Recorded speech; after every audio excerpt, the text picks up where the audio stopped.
Today we're going to be taking a look at my current favorite watch in the collection. Easily my most worn watch of the summer of 2024. Actually picked it up pretty much right at the start of the summer, a little over a couple of months ago. But the watch is the Tudor Black Bay Pro, and this is almost perfect for me. I've been wearing the watch mostly on a couple of different Artem straps since I've had it, and they've recently sent in a few more straps. So stick around to the end, and we're going to do a little fashion show and give you some different looks strap wise on the watch. But let's get to it and check it out. All right. Now, up until this was released, one watch I always loved that was high on the list for me was the Tudor PO1. Yeah, it's an odd choice, maybe, but I thought it was such a cool watch.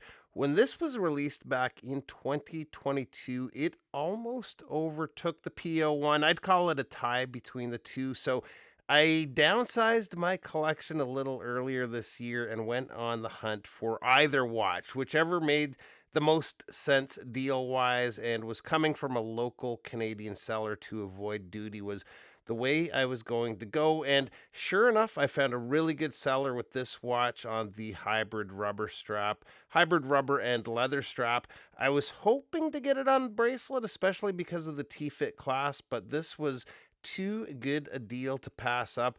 I've looked into getting the bracelet and I may someday, but it is quite expensive. So, quick overview of the watch here, and let's start with the dial. And for me, the creamy colored text markers and hands are just so easy on the eyes against the matte black dial. There's a fair amount of text, but because it's a little bit more subdued versus, say, a stark white, it helps to blend in more, I find.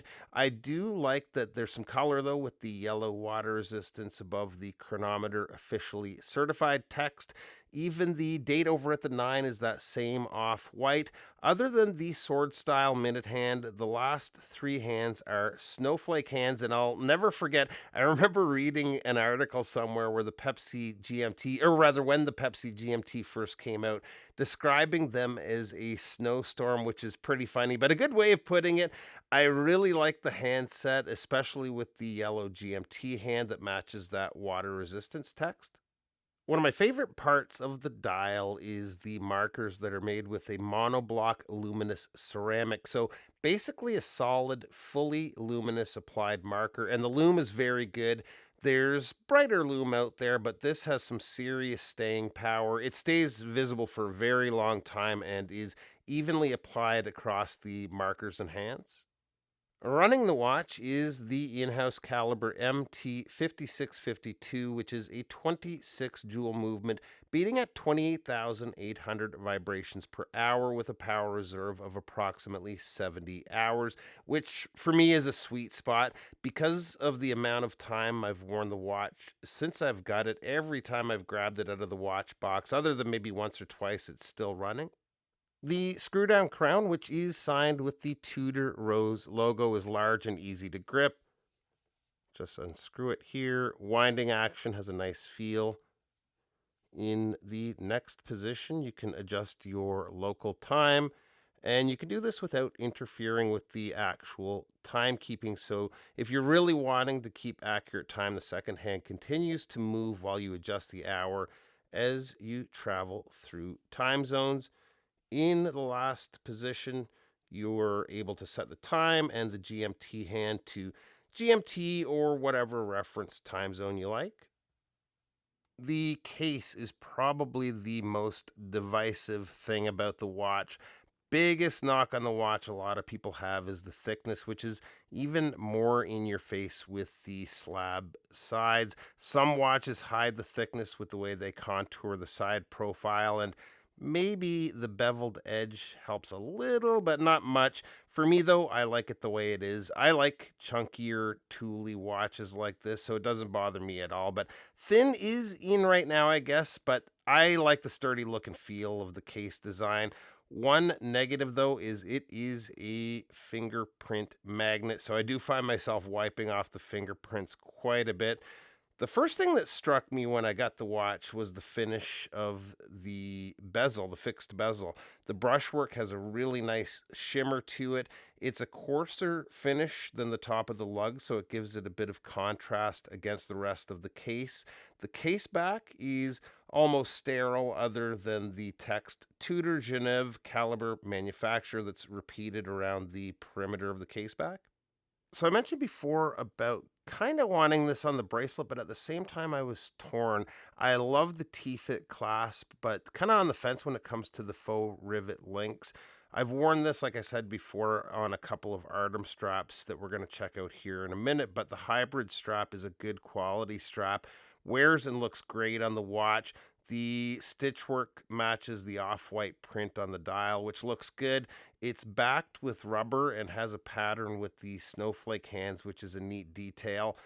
The deployant clasp is well made and has ceramic bearings, so it has a snappy, secure feel when you close it.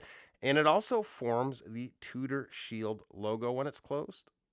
I'll hit you with the numbers here quickly. And case size on the watch comes in at a case width of 39.4 millimeters. The lug to lug is 47.4 millimeters. Lug opening is 20 millimeters and the thickness is 14.8 millimeters, including the sapphire crystal. Water resistance is 200 meters. And here it is on my 7.25-inch wrist to give you an idea of how it wears. And it definitely stands a little tall. Also feels a little weighty too, but for my wrist size, I like the fit.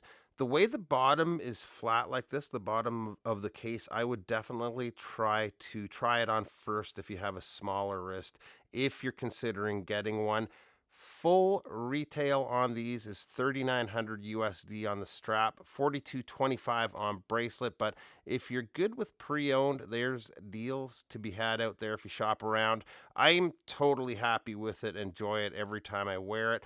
But let's give it a go on some of these different straps here from Artem. So first up is 3 of their nylon straps. I also have 3 loopless sailcloth straps to show you too. One thing with these is the material. It's bordering on a seatbelt NATO feel, but it's just a little bit sturdier.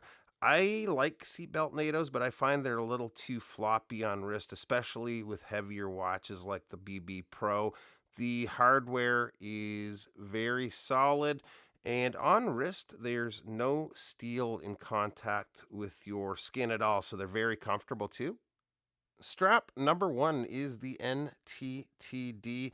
This would probably suit a watch with gold gilt really well with that strip of gold on the strap, but still works pretty good on the Pro. I'm interested to hear what's your favorite of the 6 in the comments below, but we're going to kind of just jump through these quickly, so let's swap to the next. Up next is the famous Bond strap. You can see here we've got signed hardware. The buckle signed with the company logo. Artem signed there. There's also a floating keeper, depending on how you like to wear your strap.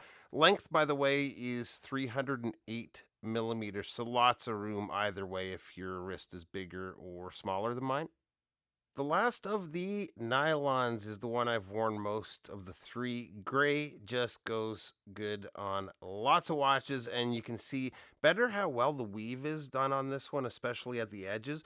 These are a top quality strap and come with a premium price tag of 63 USD, but they seem like they're going to really hold up well over time. Now to the loopless sailcloth, and if you want a more in-depth look at these, I have a video I put out a couple of years ago, and I'll link that below. But since I've owned them, I've been wearing these more than any other strap I own, and they still look brand new. I've worn these in the ocean, the pool, just about everywhere, and they just stay looking pristine. I've had to clean them a few times under the tap, but yeah, they're super durable, and the black here is just a classic look. This one, this tan, I've had a long time, but I've never had anything that quite worked with it until now. It's a really close match to the markers and print work on the dial, which is kind of a neat look. The clasp on these, you can see it is signed with the company logo. Very solid. deployant clasp. And yeah, I thought this was kind of a cool look for the watch. Last but not least is the khaki green, which is my favorite of all of these straps. I also wear this quite a bit on the Marathon Navigator, the Steel Navigator. We were talking about this being my most worn watch this summer. This is hands down my most worn strap.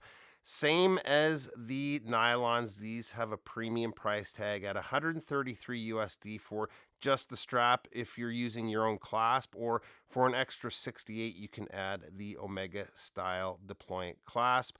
The link in the description below is an affiliate link, so if you're buying, that really helps to support the channel, so thanks for that.